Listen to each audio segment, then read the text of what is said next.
what you often find is that you meet with one person, the owner, Mhm. and with the high level discussion. So typically that's where we do the Fathom dialogue. We have the owner involved to show them the high level goals. But if that's all you do and they don't know how to take that and then turn it into action steps for the team, it's going to die. And so what we do is we set the high level objectives, and then we go down a level and say, okay, what has to happen? Let's bring your team together. Let's explain the high level goals, and we can share as much or as little as you want to share with them. And then the things that have to happen to make this work. And then the team sets the action steps, which is really where the rubber hits the road. It's, we can talk about it and set goals and have these great documents and put our vision and all that stuff.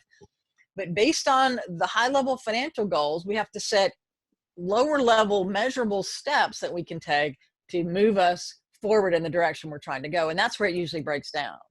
But it starts with the high level owner buy-in, but then we have to bring the teams on board, get them to understand the mission, the financial objective, if that's what we're working on, and then figure out what things they have to do from their perspective to help us meet those goals.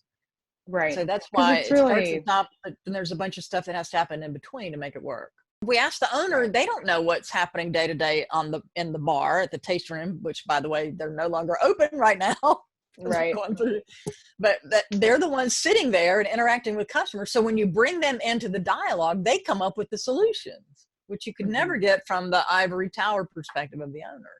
So you have to take it from that owner discussion down to the next level. And so what we found is that the consulting that we like to do works best with companies that have a leadership team. So they have 4 or 5 people at least, because that means they're big enough to have employees that we can actually get bought in to whatever we're trying to accomplish. So that's one of the things that we look to. The more people that you have, and if there's not a leadership team, then there might be just an owner and then some sort of employees who are all basically leading their own work, and then you can get in front of those people. But typically they're left out of the financial conversation completely. So you have somebody with a financial goal that's invisible to everybody else, and then they wonder why the people aren't doing what they want. So we try to connect those dots for people.